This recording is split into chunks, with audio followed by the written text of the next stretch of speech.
la joie qui vient de toi. Il m'a donné plus que la vie, c'est pourquoi je chante aujourd'hui.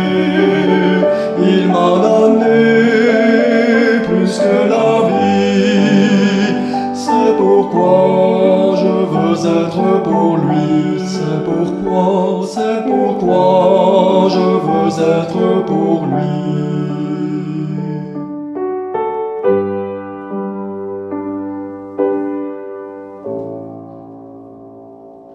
On l'a livré, il n'a rien dit.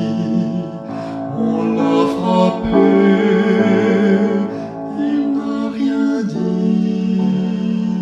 On l'a cloué, il n'a rien dit. Sans un mot, sa tête il a penché. Au ciel il est monté. Pourquoi pleurer, nous lamenter? Il reviendra, Et ce jour-là, il étendra tout grand ses bras. Et au ciel il nous emportera. Au ciel et au ciel il nous emportera.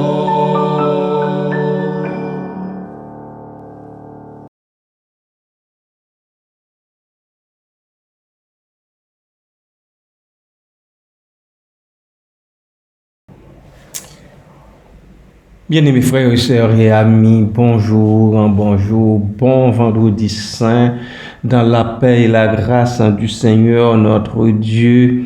Je souhaite que dans son amour divin, il donne à chacun et chacune de vous la possibilité, oui, la possibilité de vous souvenir de ce sacrifice qui nous vaut la vie aujourd'hui et la vie sans fin, la vie en abondance, la vie que nous sommes en train dès ici-bas de savourer depuis quelques millénaires déjà. Oh, béni soit le Saint-Nom de Dieu pour Jésus-Christ qui, dans sa grâce, est venu nous racheter, nous sauver du péché. Nous voulons commémorer ça avec toute la joie que Dieu nous donne, mais aussi tout en remémorant le sacrifice consenti par le Fils de Dieu, Jésus-Christ. Je vais vous lire quelques extraits de textes qui nous rappellent le sacrifice de Jésus. J'ouvre cette série avec Matthieu, l'évangile selon saint Matthieu, chapitre 27. Je vais vous lire pour l'instant les versets 11 à 14. Jésus comparut devant le gouverneur. Le gouverneur l'interrogea en ces termes. « Es-tu le roi des Juifs ?» Jésus lui répondit, « Tu le dis. » Point. Verset 12. Mais il ne répondit rien aux accusations des principaux sacrificateurs et des anciens. 13. Alors, Pilate lui dit, « N'entends-tu pas de combien de choses il t'accuse ?»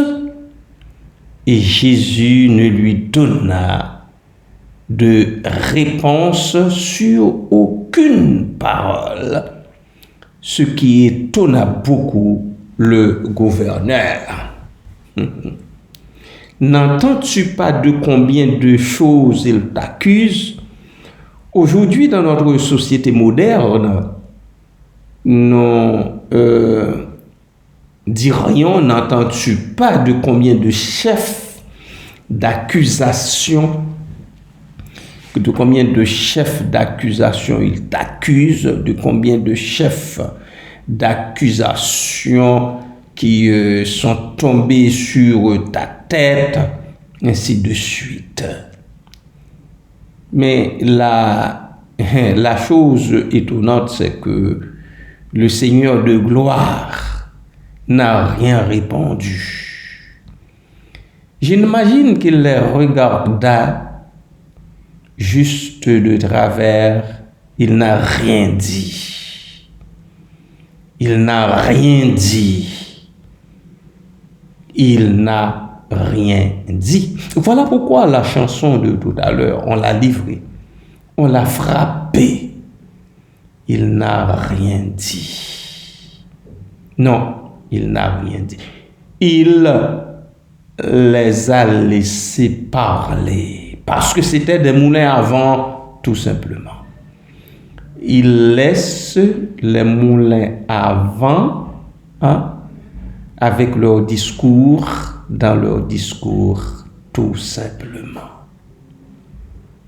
Il n'a rien dit. Il n'a rien dit. Oh non, il n'a rien dit.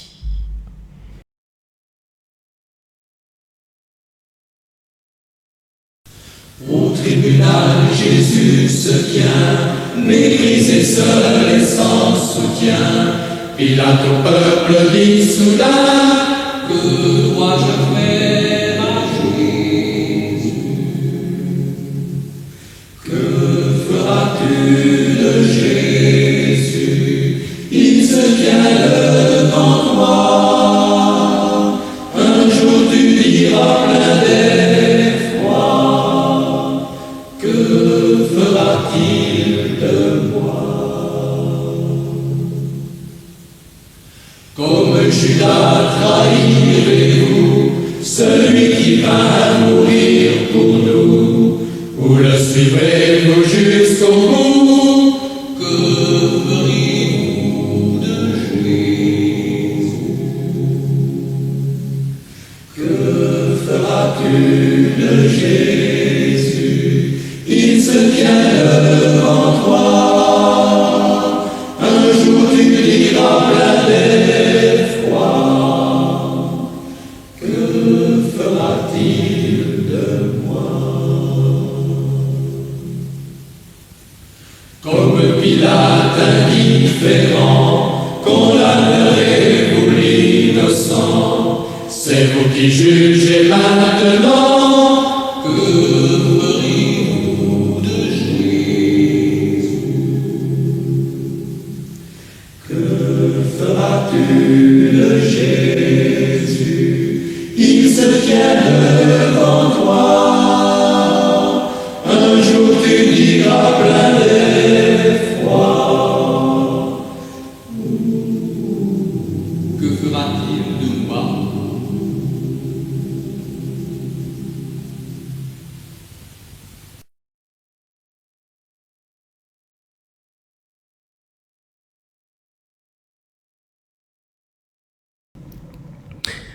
Pilate leur dit, que ferai-je donc de Jésus qu'on appelle Christ?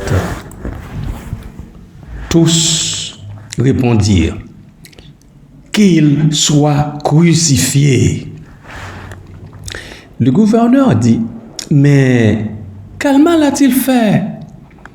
Et ils crièrent encore plus fort, qu'il soit crucifié. Versets 24, pardon. Pilate, voyant qu'il ne gagnait rien, mais que le tumulte augmentait, prit de l'eau, se lava les mains en présence de la foule et dit, je suis innocent du sang de ce juste. Cela vous regarde. Je vais relire pour vous le verset 24. Matthieu chapitre 27. Pilate, voyant qu'il ne gagnait rien, mais que le tumulte augmentait, pris de l'eau. Pilate se lava les mains en présence de la foule et dit, « Je suis innocent du sang de ce juste. Cela vous regarde. » C'est ce que Pilate pensait. Pilate pensait qu'en se lavant les mains, en présence de la foule, qu'il se comporterait en innocent. Mais nous avons ce proverbe qui dit qu'il ne dit rien consent. Pilate avait le privilège de relâcher le Sauveur du monde et de prendre ça sur son compte tout simplement. Mais à cause du pouvoir, parce que ailleurs dans les évangiles, il est dit, les gens, ils ont dit, si tu le relâches, tu n'es pas l'ami de César. Alors, il voulait conserver son amitié, son poste, sa renommée en ce bas monde, plutôt que de relâcher le Sauveur du monde. Plutôt tout justement de relâcher ce juste dont il parle, plutôt que de relâcher l'innocent. Il a préféré le leur laisser en disant « Cela vous regarde. Je suis innocent du sang de ce juste. Cela vous regarde. » Et voilà pourquoi la chanson de tantôt « Que feras-tu de Jésus qui se tient devant toi ?» Un jour, Pilate en dira, plein de froid, de peur. « Que fera-t-il de moi ?» Vous qui avez l'opportunité, vous à qui Dieu fait la grâce d'écouter aujourd'hui sa parole, je souhaite que vous n'ayez pas à dire, comme Pilate, que fera-t-il de moi? Je souhaite que l'effroi ne s'empare-t-il pas de vous et au point de vous poser cette question.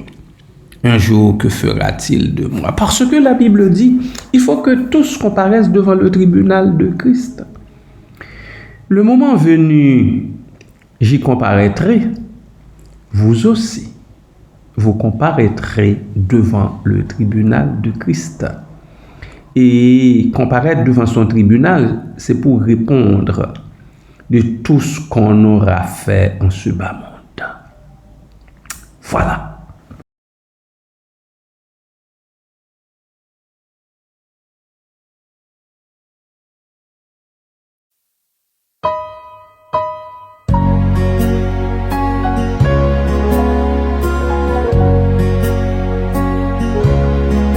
Sur le mont du Calvaire, il était une croix où Jésus souffrit tant de douleur.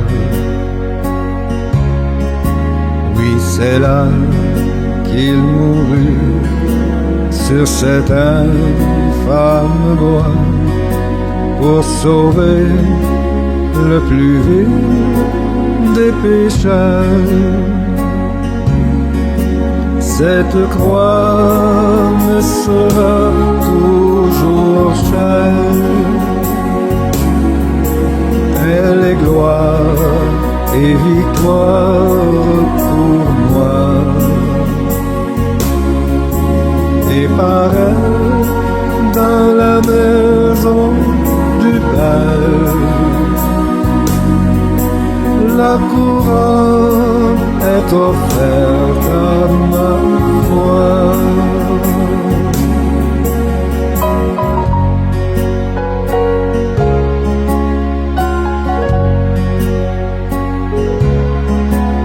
Cette croix où Jésus du monde est rejeté a pour moi le plus grand des attraits. C'est là que Saint Agneau, mon sauveur, a porté mes fardeaux, mes douleurs, mes forfaits. Cette croix me sera toujours chère.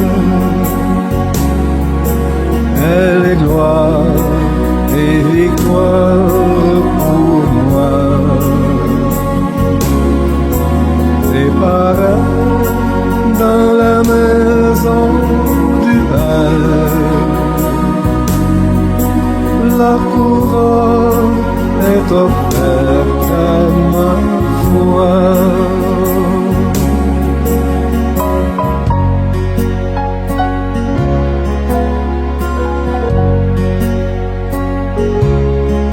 Sur la croix où Jésus a versé tout son sang, je contemple ébloui sa beauté. Sur la mort et l'enfer, son combat triomphant fait de moi son heureux racheté.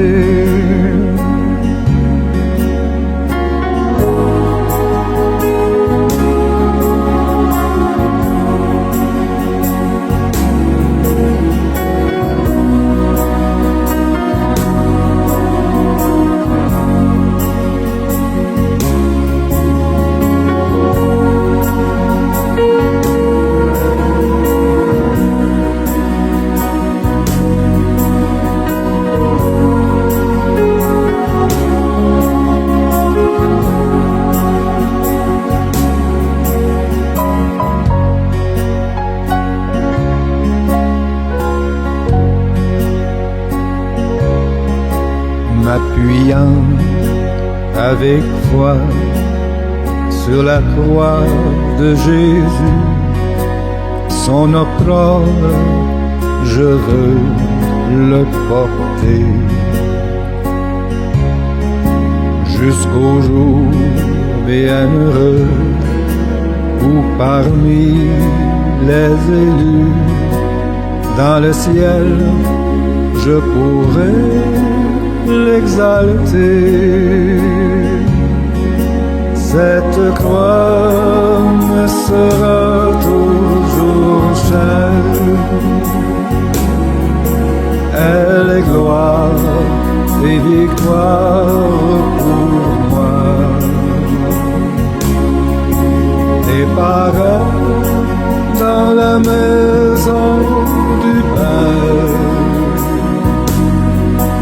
la couronne est offerte à ma foi.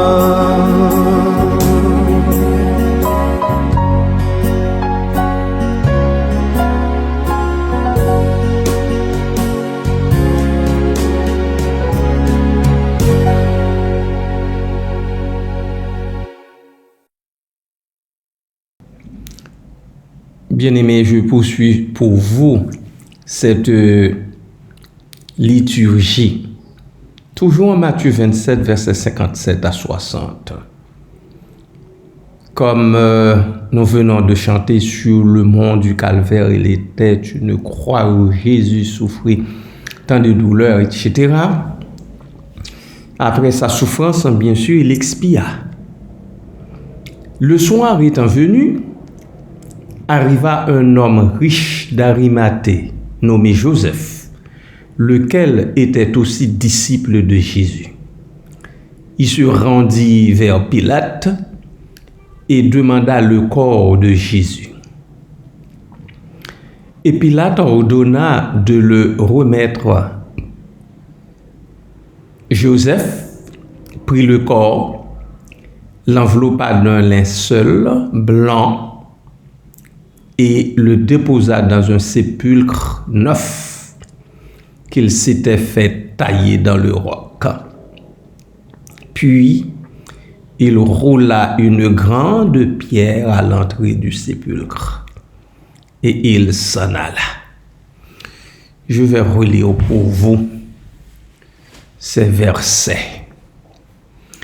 Le soir étant venu, arriva un homme d'Arimathée nommé Joseph, lequel était aussi disciple de Jésus. Il se rendit vers Pilate et demanda le corps de Jésus. Et Pilate ordonna de le remettre.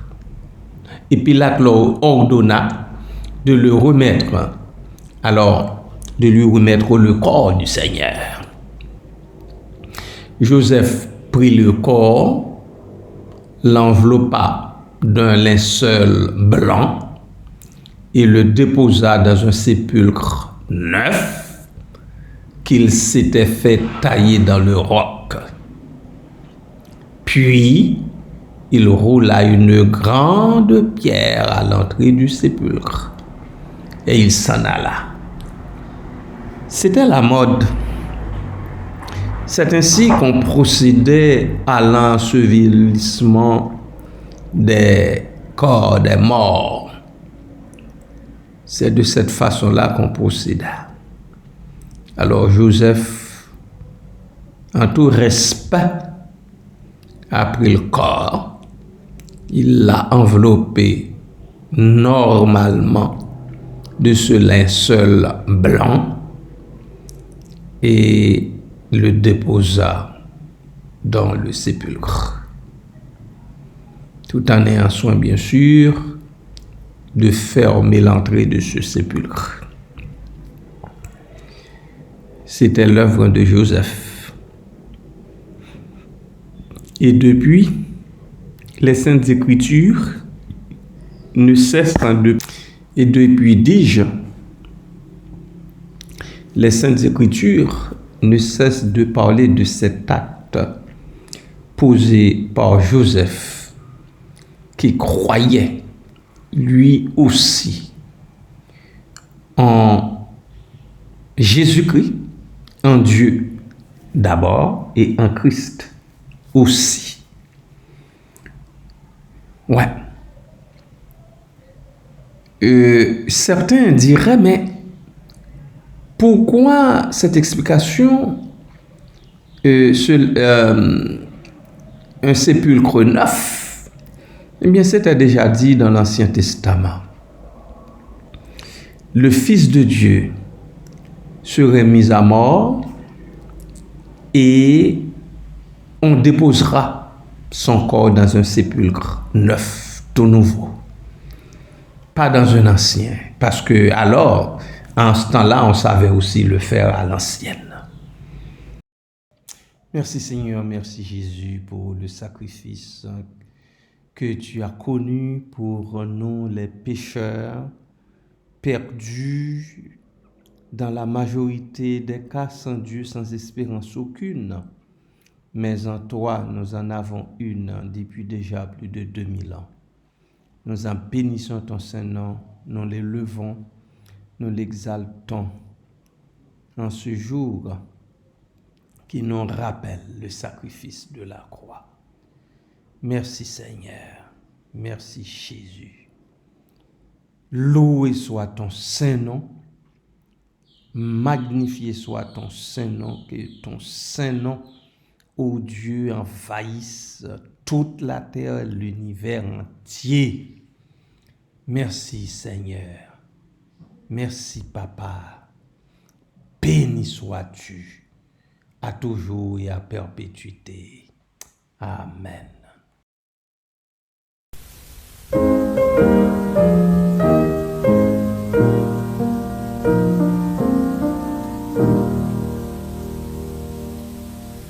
L'Éternel te bénisse, l'Éternel te bénisse et te garde.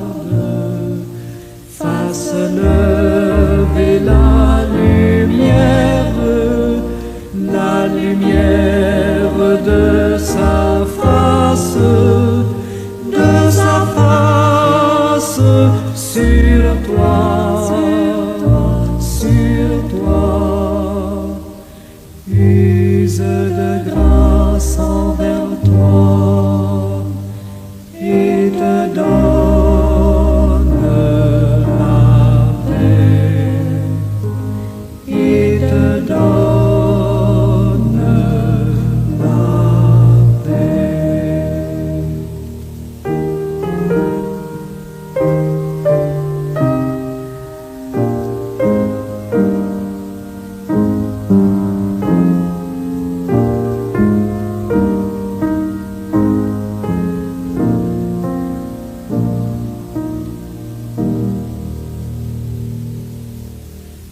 L'Éternel te bénisse, l'Éternel te bénisse et te garde, fasse lever la lumière de sa face